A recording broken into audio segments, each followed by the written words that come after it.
From Seven Blue Skies channel, here is Paranormal, Book 6, Part 2, Legend of Medusa's Head, by Dr. Ahmed Khaled Tawfiq.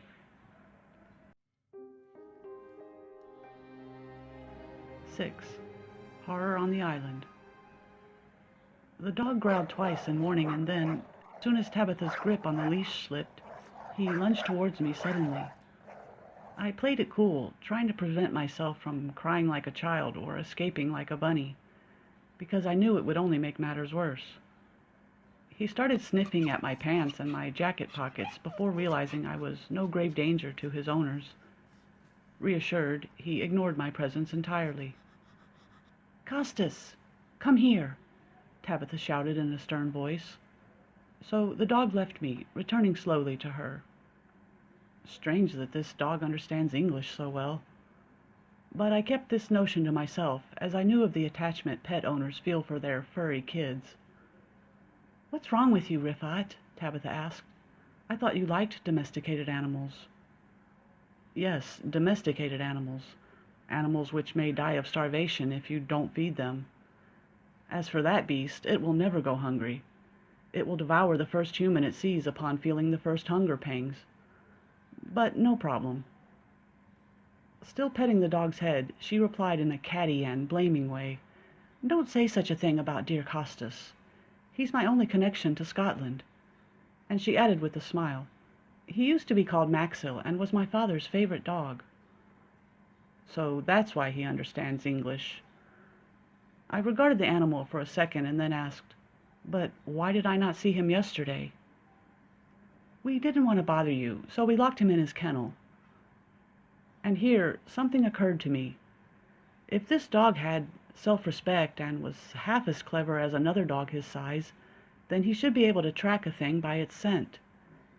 If he sniffed the canvas bag which had contained Medusa's head, then he would be capable of sweeping the whole island and finding the thing. It was the only way to find the hidden head. I told her my idea as we stood on the beach, looking out at the waves throwing themselves at our bare feet. She thought for a moment, seeming quite pleased with the idea. "That's not such a bad idea," she said.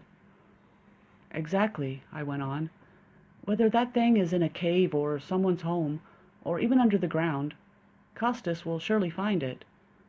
But why had such an obvious thought not occurred to you before, Tabitha?" "Because we're stupid, Rifat, and you're a genius."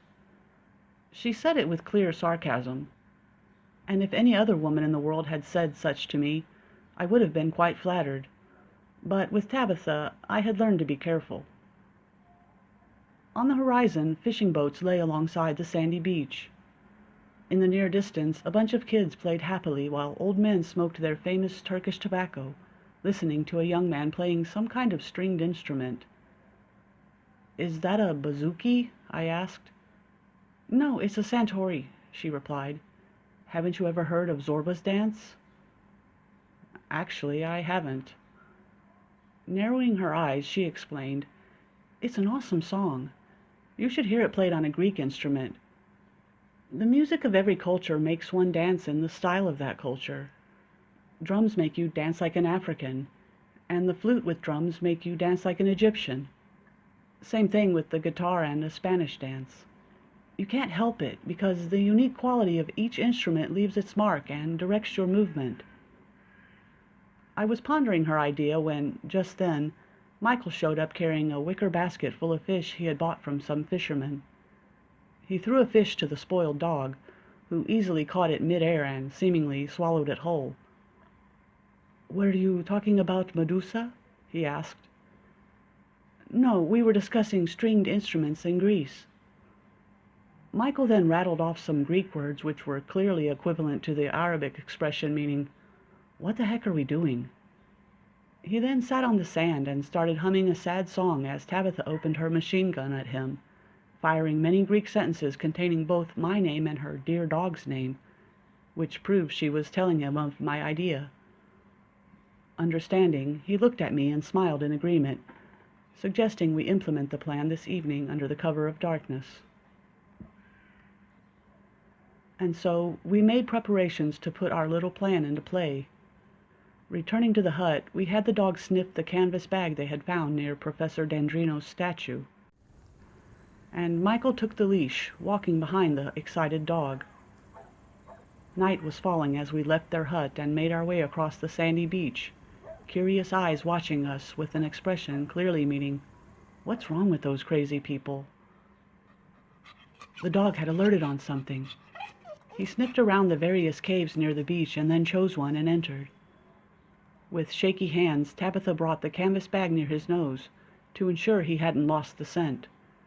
But the dog continued, confidently entering a hole in the wall of the cave. We followed, entering the pitch blackness. I lit my lighter, dispelling some of the darkness, and by its dancing light we saw the dog digging excitedly at one point in the ground, growling and huffing. His ears stood up, the hair on his neck bristled, and his tail puffed up. He had sensed it. Michael pulled at the leash, but the dog showed his fangs and growled in warning, so he pulled his hand back. Tensely, Tabitha whispered, "Don't try it, Michael. He'll bite you. He's not in a normal state." The dog's eyes glazed over, quite a scary look. And here, something occurred to me. Is this the cave where the accident happened? "Yes, it is. Didn't you know that yet?" Michael asked. "Yes," I said. "And that means he is tracking the scent of the head in the ground, and not the head itself." "I don't think so," Michael said. "The scent would probably be gone by now, and it wouldn't be stronger than the scent on the bag itself." "Which means?" I prompted. Blowing out the flame from his lighter, Michael replied, "It means that the rest of this thing is here, or that there's another head under the dirt, or that this is the gravesite of Medusa's sisters. I'm not sure, but what's certain is that it's time we close our eyes." We left the dog in the cave and started making our way back to the hut, trying to shield our eyes. Michael brought blindfolds, the kind people with light-sensitive eyes wear during sleep. As for me, I found 2 pieces of cotton to place between my glasses and my eyes, and we had started back to the cave when we heard the howling, the terrible throaty howling we had feared. We started running to the cave, Tabitha crying as she ran next to me, saying repeatedly, "It can't be! It can't be!" And at the entrance to the cave we saw several islanders standing gloomily. No one dared enter this devilish cave. We pushed our way past them, and the couple put on their blindfolds, and I stuffed the 2 pieces of cotton behind the lenses of my glasses. I couldn't see a thing. Perhaps closing our eyes would have been enough, but we couldn't be sure not to open them in a moment of forgetfulness or by involuntary reaction. And here a blind race began. We stumbled towards the place our memories had registered. I heard Tabitha shout, "It's here! I found it!" I reached out in the direction of her voice, my hand landing on something furry and cold. A stone. I felt it again slowly. The mouth, the fangs, the legs. No doubt about it. It was the statue of a dog. "Oh, poor Costas! It's my fault. Tabitha whimpered, her breath raggedy in the dark. I could envision her hugging the heinous statue, hugging it and resting her head on its shoulder. It was too late. As for Michael, he had no time for such displays of emotion, as he said in low tones, "Here's the head, Rifat. I found it. Reach out to me." I reached out with my hand, which landed on some kind of opening, a nostril, and under it a mustache, and... "Not here, you fool," Michael hissed. "That's my nose. Bring your hand down a bit. Down. Yes, like that. Now, here it is. Do you feel that?" In the dark, I felt it. Gathering my senses and relying on depth perception, I felt the hooked nose, the mouth full of sharp fangs, and loads of long tubular things on the head, which could only be snakes. It was the head. I opened the bag for Michael, and he threw this thing into it. We closed the bag tightly. This thing smelled strongly, and I felt that all the perfumes in the world could not remove the smell from our hands. We could leave now, not removing the eye covers as we just might find another head. Carrying the bag, I could hear the couple struggling to bring the dog statue out of the cave. We smelled the salty night air and so removed the blindfolds and cotton. A bunch of islanders surrounded us, staring at us in doubt, their eyes fixated on the bag I carried and the heavy dog statue the married couple carried between them, a statue of a dog digging in the dirt and howling. The heavy silence warned of something. As we made our way through the lines of people, suddenly a big woman dressed in black appeared to us. She spat loads of Greek words at us. Sniffling to prevent the mucus from running down her face, Tabitha interpreted. "It's Melissa, Nico's wife. Yes, the foreman's widow, that's clear. She's saying that doom has visited this island since the devil arrived. The urban devil and the foreign woman who wears pants. And some curse words, of course, which I won't translate. She's saying the bald devil with glasses has brought a jinx upon the island." She must be referring to me. Saliva splattered from her mouth as the stern-faced woman shouted, pointing at the bag and then to the men standing there. "She's saying that thing will bring a jinx upon us and our descendants, and that if the men were true men, they would throw it into the sea for the fish, and throw us along with it." The woman continued screaming, but Tabitha's tears had dried up, and a look of challenge shone in her eyes. She went on translating. "She's saying, 'May 1,000 claws rip out the seeds which grew the tree our hut is made of.'" Very poetic, the Greek language. Remind me to attempt to learn it later, when things settle down. For the time being, the situation looks very bad. Tabitha exploded in anger. She shouted at the woman, firing off some explosive Greek bombs. The woman fired 2 hydrogen bombs back, and Tabitha was about to drop a neutron bomb when the woman attacked, beating and slapping her, and even biting. Have you ever seen a cat fight? And can you, even if you dare, break it up? That's exactly what was happening. Michael and me on one side, and the more reasonable and non-violent amongst the men on the other side. Everyone attempted to break up this pterodactyl fight. But before I knew what was happening, the woman's fist landed, punching me in the nose. She ripped the canvas bag from my hands, cursing me with unfamiliar words. But the bag was raggedy, so raggedy that it could not withstand the force of her pulling. 7. The Thing. I wonder, did they suffer? And if they did not suffer, why did they scream? Actually, you should say that they are Greek, but not statues. The bag ripped, and from the corner of my eye, I noticed something gray and heinous protruding from it as it fell onto the sand. Michael's reaction was swift. He shouted a warning in Greek, and then he tore off his shirt, the buttons popping off, and closed his eyes as he threw it over that thing. He wrapped it in the shirt properly and picked it up. The men standing there gasped, but then returned to breathing normally, and again started trying to break up the 2 women. And here appeared an old man with a thick white mustache and ruined teeth, carrying an ancient rifle from the last century. He was dressed exactly like the islanders, but his professional manner in breaking through the crowd and stern tone which separated them made me realize this was the police officer on the island. I don't remember his name exactly, because since I arrived here, I'd been swimming in a whirlpool of endless words spelled with O's and S's. "Dimitrios Papadopoulos," the woman shouted as she released Tabitha. So that was his name. She complained to him about something, asking him to take firm action, but he did not seem interested. He seemed unwilling to listen at all. And the bystanders dispersed while the woman kept waving her fist and making threats. The cop said something to Michael and then looked at me with suspicion and left. The dog statue had broken when it fell to the ground. Thus Tabitha carried the statue's head as we returned gloomily back to their hut. My nose was bleeding. Tabitha's face was all scratched up, and Michael clutched the thing wrapped in his shirt to his bare chest. Bleak moments passed, but at least now we would know. We would know. In the hut, we placed the bleak bag on the table, and Tabitha brought out a hinged wooden box with a proper lock. Turning her face to the wall, she emptied the thing in the shirt and the rest of the bag into the box. She then removed her watch, as it was now time for scientific research. She brought a camera with a flash and placed it on a tripod. She positioned the front of the box in front of the camera and turned the self-timer. And she rushed back behind the box so as not to see its contents and opened the box. After seconds,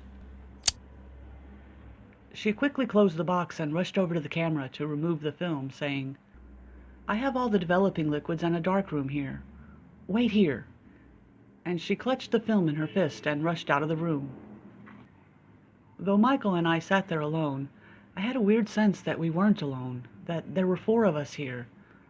The undeniable presence of Medusa in the wooden box was strong, as was the howling head of the dog which Tabitha had placed on the table. After contemplating, Michael asked, "What do you make of all this?" I looked at him while reaching for a cigarette, but he was too exhausted and did not object. "I don't believe any of it," I said while blowing out smoke.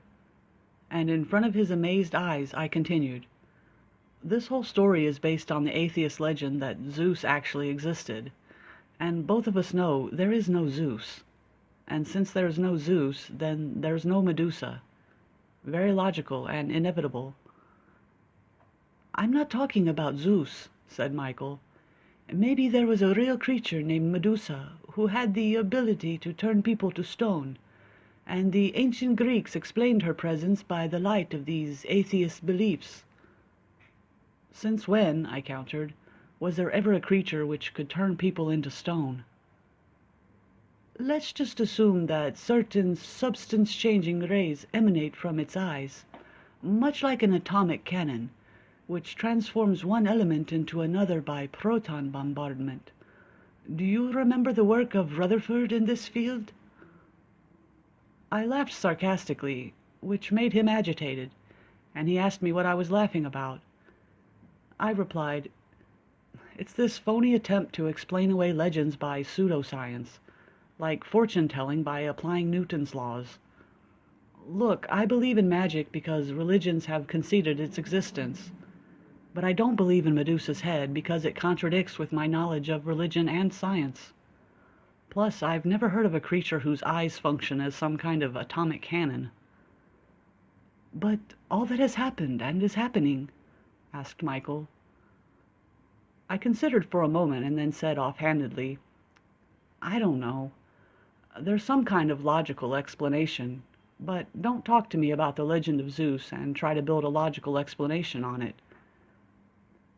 "Anyway," he said, "the photo will reveal everything." Tabitha returned from the dark room carrying the still wet photos between her fingers. "Any news?" I asked as she placed the picture out of our reach and put on her watch and ring. "I don't know. As soon as the negatives were developing, I stopped looking. I wouldn't risk it." With a smile, I asked, "But why? It's just a photo. I mean, a photo of a plague victim does not cause plague." "I'm not taking any chances," she replied. "This whole thing is paranormal, and maybe the film absorbs and reflects some kind of rays." That was true, and actually I respected her cautiousness. And so, despite my confidence that this whole thing was just a myth, I returned to my old notion about the philosophy of fear. And despite what I had told Michael just minutes before, and all of my intact logic, I myself would never dare taking that thing out of the box or even taking a glance at the photo. I absolutely do not believe in the existence of vampires, yet I confess that, up until today, I still pull the sheets up to my head to avoid exposing my neck arteries as I sleep. It's unexplainable fear. Panic. The instinctive panic which I still don't understand. Tabitha went into another room and returned carrying a cage holding a sweet, multicolored bird. She brought the picture close to the poor prisoner, who looked at it innocently and did not turn to stone. And just like that, we had received the first sign that it was now okay to pounce on the photo, to see for the first time how this nightmare looked. The photo was black and white, depicting a box held in a woman's hand wearing a ring. Tabitha, of course. And inside the box was some kind of face, the most heinous face I had seen in my life. It rather resembled a monkey's face, the fangs protruding from its lips, the wrinkles around the mouth and corner of the eyes, the bulging eyes. And as for the hair, it wasn't hair at all, but rather hundreds of snakes curled upon themselves and falling upon the forehead. As for the skin, it was fragile looking and abraded. After clearing my throat, I quipped, "I bet not many suitors came asking for her hand." "What are you saying?" asked Michael. "Never mind, Michael. I was joking." The couple regarded the picture with amazement, practically losing the ability to speak. What we were seeing defied all logic.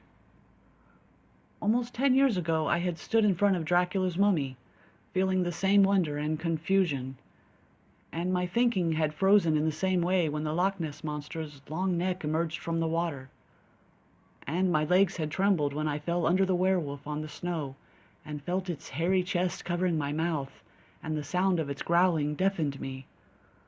But I would always find an explanation to comfort me. So what could explain what I was seeing now? We sat in the kitchen, exchanging confused looks. Tabitha remarked, "I wonder if the first head was that ugly." "The first head?" "Of course. Professor Dendrinos found one head, which was stolen, and now this must be a second head." That made sense, for how could the head return to its grave? "Okay, let's not lose our wits, guys. Let's organize our thoughts. What are the possibilities?" The first possibility, according to Tabitha, was that this was the island of the three Gorgons, and therefore there were actually two heads, and those two heads belonged to Medusa's sisters, who someone had murdered sometime after the legend of her death, which means Medusa's head was still missing. The second possibility, according to Michael, was that this was Cassiopeia's island and the grave was that of Perseus, where they buried the head with him. And therefore two possibilities arise. One, that the thief had returned the head to the cave, aware of the danger involved, and that makes Nikos' widow the prime suspect. And two, that the head was charmed, and an independent entity with the ability to move. And the third possibility, according to me, was that all of this was a trick plotted by the archaeologist along with his foreman, seeking fame, especially considered he lived in anonymity. Is there a fourth possibility? None of us seemed to have anything to add, but we had several axles on which to move. I said to Michael, "You have to search the gravesite carefully, hoping to find something to prove who was buried there. I know it's a hard job. I mean, the pharaohs recorded everything about their deceased on the walls of the burial chambers, but as for the Greeks, they would only make some simple carvings." I went on. "Secondly, we have to find out who entered the hut after the professor shouted that night. Who entered first, and what did he do? Thirdly, we must turn the head over to the authorities. With its cruel rigidity, science will prove or disprove the truth of this matter. Next, we have to dig again in the cave, hoping to find the rest of the two Gorgons' bodies, or Perseus' sword, or any such nonsense which will help us understand. We must depend on ourselves in this part, because those workers will kill us for asking them to enter the gravesite. And finally, we have to lock this box properly and hide it, because there will be loads of attempts to steal it and dispose of it, or maybe to steal it to benefit from it. Whoever owns Medusa's head can face an entire army fearlessly, robbing banks, facing down cops, knowing that whoever opens his eyes to look at it will turn into stone." And now, after organizing our thoughts, it was time to sleep. The problem was that the head must remain in one of our rooms to keep it from getting stolen. I looked at Michael expectantly, and he exclaimed frantically, "No way! Don't look at me!" "And why not?" Because I believe this head can move, so I won't keep it in my room while I sleep. But, I started. But with that sarcastic, challenging look in her eyes, Tabitha asked me, "Why don't you take it? Don't you believe this whole thing is just a prank?" "True, but, okay then. You're really brave, Rifat. As for me and my husband, we're scaredy cats. I don't mean—" "Well, that settles it," Tabitha said quickly. "Good night. Oh, and don't forget to clean the blood off your nose." And just like that, I found myself entering my room carrying the wooden box, its contents rattling around. My problem is my inability to say no firmly. This was going to be a long night. 8. Night of Terror. The ticking of the clock. Darkness filling the room. The bleak box sitting on the corner table. The problem is, the light is dim, its source unknown, half lighting the room with 1,000 shadows and 1,000 probabilities. It's not the kind of flat darkness in which I'm comforted. I wonder, did they suffer? And if they did not suffer, why did they scream? "Don't try it, Michael. He'll bite you. He's not in a normal state." The bald devil with glasses has brought a jinx upon the island. Did all of this really happen in one day? It seems like a century, and I'm exhausted. But I, like the English poem says, have promises to keep and miles to go before I sleep. Why this fear? Am I not sure of my scientific logic? Why not get up, light the lantern, open the box and see this nonsense up close? But you're a coward, Dr. Rifat. A coward. You've always overcome your weakness with your reasonable mind and your courage. And now, here is a great test of your brain and your bravery. Open the box, since you don't believe in the myth. Come on. A cold sweat trickles down my forehead, my inner turmoil having reached its peak. I rise heavily from the bed, light the kerosene lantern, and stand in front of the box. My heart pounds like drums in my ears. My blood boils. My hand reaches forward. "You're mine, and you have to obey my will." "Don't do it. By God, don't do it." My sixth sense screams, begging me to retreat. My hand hesitates and then moves forward. "Please." And like that, I open the lock on the wooden box. There's still a chance to back out. No, I'll never retreat. Come on, hand. The box opens, and with a shaky hand, I lift the lantern to light the inside of the box. Nothing. To be more precise, there was no head inside. And to be even more meticulous, there was a head, but not Medusa's. Rather, it was the head of the dog statue Tabitha had brought back from the cave. Where did the damn thing go?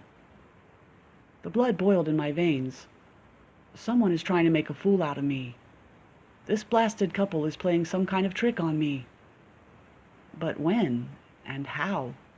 The box stayed in front of me the whole evening. Nothing went into or out of it. We had gone to the kitchen, leaving it behind for a few minutes, but both spouses never left my sight for a second.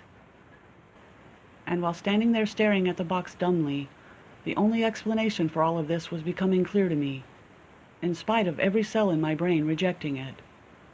The head is an independent entity with the ability to move. End of part 2.